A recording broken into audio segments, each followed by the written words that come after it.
こんな重い石も持てる。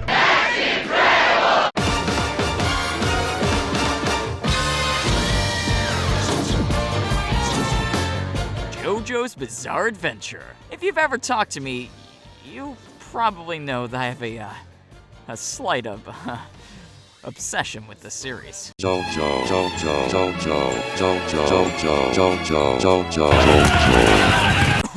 But with JoJo now airing on Toonami and with Part 4 coming to an end, I thought I'd throw in my 2 cents, starting with Part 1, Phantom Blood. And what better way to review a multi-part series than with a review that's divided into multiple parts? Honestly, just because you divide up the sections of your review, that doesn't make it any better. Damn it, Jeffrey!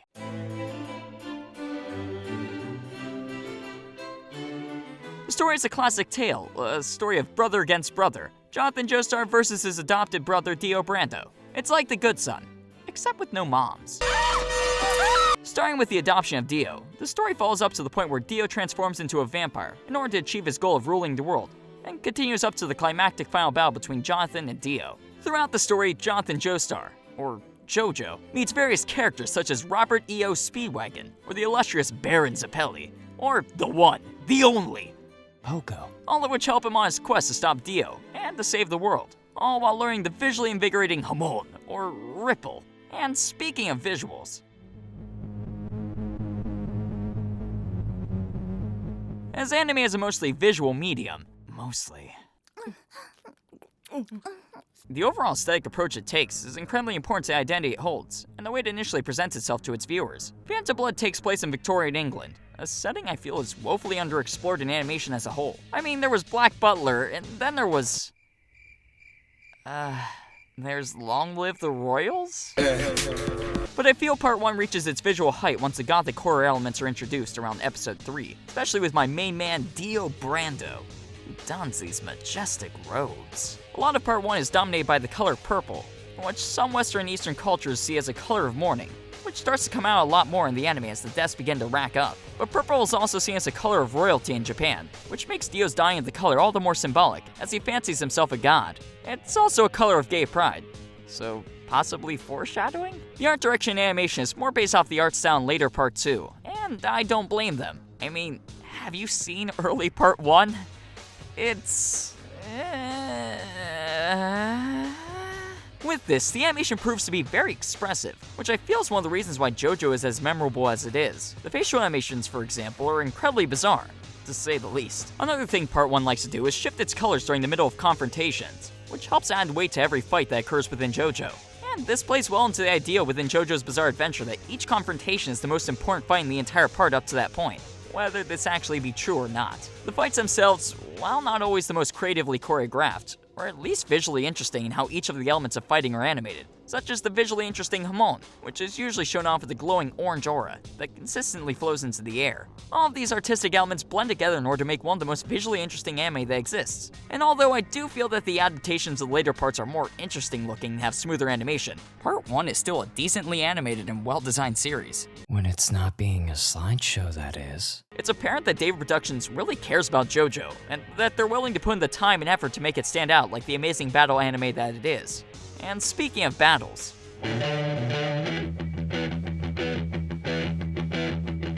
one of the most standout parts of JoJo, to me at least, is references to various songs and artists and names of characters. You have the obvious ones. Speedwagon is a reference to REO Speedwagon, Zeppeli is a reference to Led Zeppelin, and JoJo is a reference to JoJo. JoJo didn't even become active in music till 1998. Time is meaningless to Hirohiko Araki. I've heard that JoJo might be a reference to the Beatles song Get Back. However, this isn't true. The name Jonathan came from a family-owned restaurant Araki frequented, with Joestar being chosen later. The concept behind the name of JoJo was to create a name that was memorable, like Steven Spielberg and how it had 2 S's, kind of like crack cocaine. And it's with this application of everyday life for Araki that JoJo's Bizarre Adventure becomes more than just a battle of the bands. These are parts of Araki's life that he's putting into his work. These aren't just some bands or musicians that he's randomly heard about. these are groups that he genuinely listens to and enjoys. This is one of the major things that sets apart JoJo from other series. That's a love letter to all the things that Araki enjoys and finds interesting. To step back into aesthetics for a moment, a lot of the designs in Phantom Blood, and in early JoJo in general, are based on 80s action heroes, such as your Stallones, your Schwarzeneggers, or your samurai cops. Araki has explained that the reasons for this were his own desire to explore themes like immortality and how strong a person can get, with a strong emphasis on human beauty and what he found beautiful at the time. This beauty also ties into Araki's obsession with high fashion. For the most part, Araki's characters are drawn wearing these elaborate garbs that just help them and their silhouettes stand out all the more, especially Dio. I mean, have you seen what he's wearing? What is that? Gucci? I'm sure Rohan would know. It's in Phantom Blood, though, that we only see the seeds of this love. It's definitely present, but it feels a little hesitant on Araki's part. Like he's unsure as to whether or not he should put all these references and ideas in his work, out of fear of how people may react. This uncertainty is a major theme of both Phantom Blood and the way it's written. Which brings me to the next segment.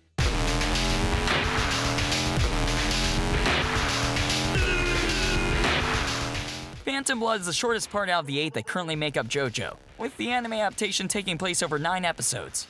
I feel that Phantom Blood can be divided up into 3 parts. The first 3 episodes, episodes 4 through 7, and episode 9, with episode 8 acting as a transitionary period between the middle and the end of the story. The first 3 episodes definitely make up my favorite part of Phantom Blood. It's in these episodes that we get the true meat and potatoes, and it helps us understand why everything that happens later in the part is so important. It transforms the story from just a tale of 2 rivals into a true epic, one where every blow, both physical and mental, are felt. I feel though that the most important part of this arc is everything that occurs after the carriage crash, up to when the JoJo name is first shown. Why is this so important, you might ask? In the first 4 minutes, the tone for the entire series, not just Phantom Blood, but every part that makes up JoJo is established. Initially, we have this sense of common life, an idea that factors into most of the JoJo parts, particularly part 4. We also have this dark undertone that's established, that's present in all of the parts, this sense of a larger problem that must be thwarted at all costs. However, the best moment of all this is when Jonathan gets hit, and reacts in the most cartoony way possible. This reveals the comedic undertones that are present through most of the series,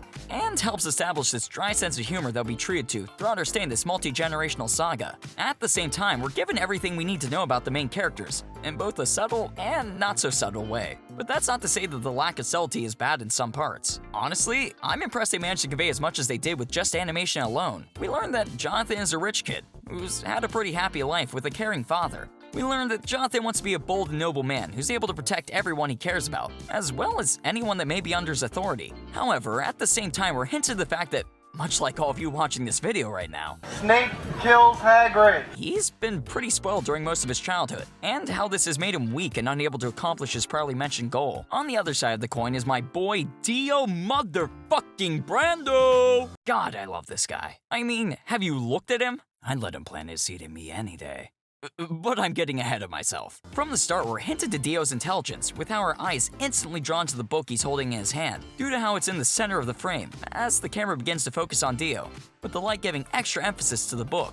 This idea of Dio's intelligence is further emphasized in the scene where he beats an adult at chess. During the same scene, though, we're also shown that Dio isn't just book smart, but also street smart based on how he decides to handle the situation where he's assaulted by the chess player. Initially, he reaches for the fork in order to defend himself, but quickly realizes how this will backfire, and decides it's better just to secure the money and to take the beating. We're also shown Dio's standing in life, and why he's the irredeemable, but oh so lovable douche nozzle that he is. We're shown how he lives in squalor under the roof of a corrupt drunkard who drove his mother to an early death, unable to do anything to change his standing in life due to his age. However, you could also argue that none of this actually affected who Dio is, and rather that he was born evil, and all because of my boy Speedweed. Speedwagon is an interesting case whenever you look into him deeply, and I mean deep. Like, you have to look beyond his abs on this one. Much like Dio, Speedwagon grew up in the slums of London, having to fight and rob to keep alive. Unlike Dio, Speedwagon still had a good heart.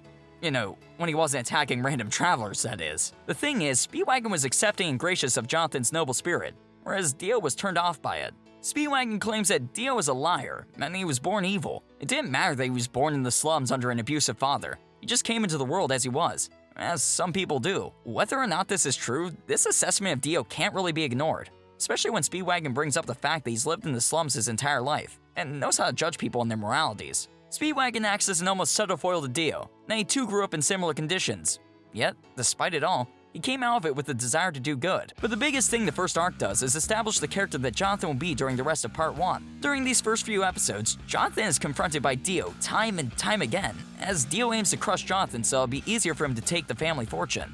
This pushes what Jonathan needs to make him stronger. As I mentioned earlier, Jonathan's been made kinda weak by how spoiled he's been. Much like a sand, the harder you push Jonathan down, the stronger he is when he gets back up, especially once he's acquired Hamon. And that brings us into the second part, and the middle of Phantom Blood, which is all brought upon by the introduction of Hamon, or Ripple. I tend to use both, but for the sake of the review, I'll continue to refer to it as Hamon. Hamon is an ancient Indian martial art where its users, by focusing their breathing, harness the power of the sun, allowing them to easily dispatch zombies and vampires. And yes, that is actually what Hamon is. Sunshine breathing kung fu.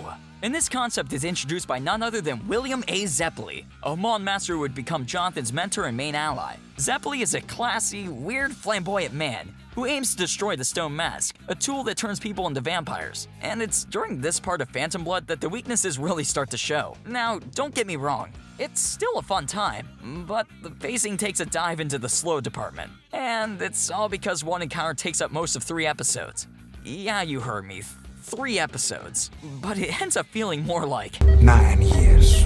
And although this fight does include 2 enemies, the pacing between the two is just so bizarre and confusing that by the end of it, you're just wondering if someone stopped time to make this go even slower. But what makes these fights so uninteresting is how straightforward they are. There's little creativity to all of it. Enemy has ability, Jonathan has fists, and that's just about it. Jonathan wins every fight because he is good and punches hard. Whereas in his initial battle with Dio, it feels like this very real struggle, with this constant cat and mouse approach where Jonathan isn't just relying on his own strength, but on the very elements of nature and his surroundings. And granted, he does rely on these elements in a later fight, but to a much lesser extent. But this plays into my biggest problem with JoJo Part 1. Jonathan is fucking boring. I mean, Jonathan in the first 3 episodes is super interesting. He's this weak boy who wants to be an upstanding gentleman, who lacks the power to protect those in need, and to be able to fully stand up for himself. However, he's pushed by his evil adopted brother to the point where he gains this strength and this ability. This is all really interesting and makes for great character development. The problem is, this is the end of the line for Jonathan's development as a character. Yes, Jonathan learns Hamon,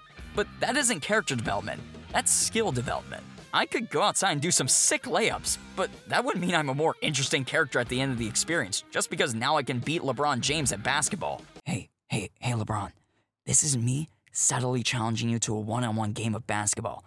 But I know you won't reply because you're too scared to lose to these mad skills! And the additional characters don't really help remedy this either. Yeah, there's Speedwagon, who's fun and all, but the characters that enter after Zeppeli are just kind of bare bones. You've got Poco the kid. You've got Doobie, the zombie with snakes. There's Strayzo, the pretty boy.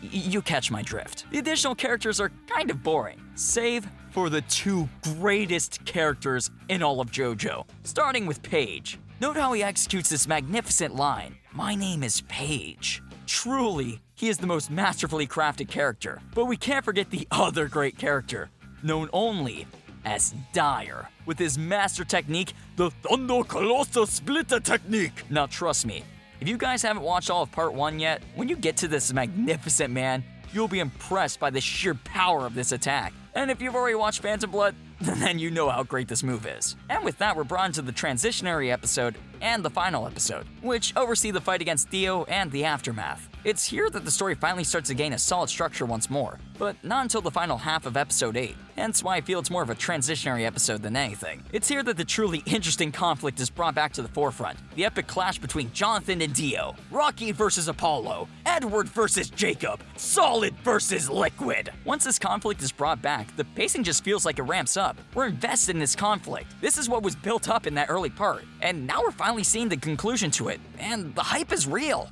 Too bad the actual fight is kinda lame. Yeah, I said it. The fight against Dio at his castle, well, it has its moments, just isn't nearly as grandiose as the fight at the mansion. Even so, the pacing during this fight is so much better than the fights that have been before it, and it really does help lead to a great conclusion in episode 9 that just brings the part to a perfect end. Too bad Jonathan's still a boring goody two-shoes. Heck, even Araki's admitted it. I mean, I don't hate Jonathan, I like him well enough, but compared to what came later, he's definitely worse JoJo. But speaking of changes,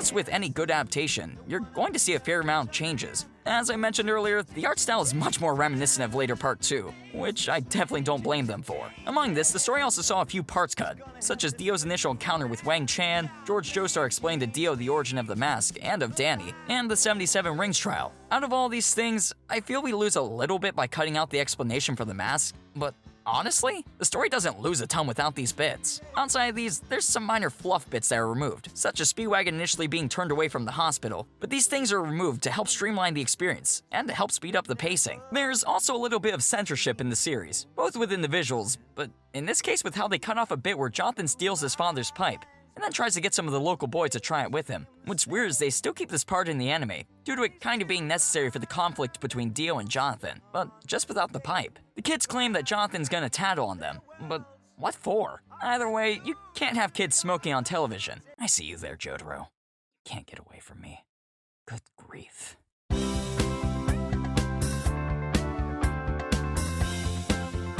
For those of you who have been watching JoJo on Toonami, it's likely that your only experience with the series has been with the dub, and that's fine. The Phantom Blood dub isn't too bad, unlike some later parts. Mamma mia, I would be right there. However, if you haven't watched Phantom Blood yet, or if you're looking to watch it again, I implore you to watch it with the original Japanese voiceover. I mean, have you heard Dio's Japanese voice? Get back, JoJo!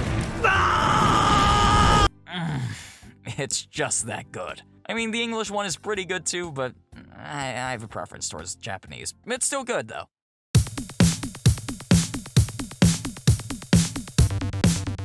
Phantom Blood is a decent anime, if not a good one. I've watched plenty of worse shows and I've watched better. Phantom Blood has incredible highs, but its lows are just okay and just kinda drag down what's otherwise an amazing series. But even so, it's impossible to ignore Phantom Blood's faults. It's a very flawed series that holds a lot of potential that never really fully reaches. It's apparent that it's a product of a man who is still trying to find his voice, something that he began to find once Phantom Blood started coming to an end. But even then, this phantom pain is still present. However, Phantom Blood is just the first part in JoJo's Bizarre Adventure. It's just the first step in a series that become monumental and would become an inspiration for thousands of individuals, and would change the face of manga and anime forever. Would I recommend Phantom Blood? Yeah, definitely, but mainly because of what comes after it. Could you skip it and get right to the amazing parts? Well, of course, but I feel you'd be missing a lot of what Part 1 has to offer. As much as I ragged on it, it still has some amazing concepts and moments that I feel you really should watch. Phantom Blood, in my opinion, is often overlooked and underappreciated for what it is, the precursor for everything that was and is to come. But this tendency for Phantom Blood to be overshadowed would start right away with my next JoJo review, Part 2, Battle Tendency.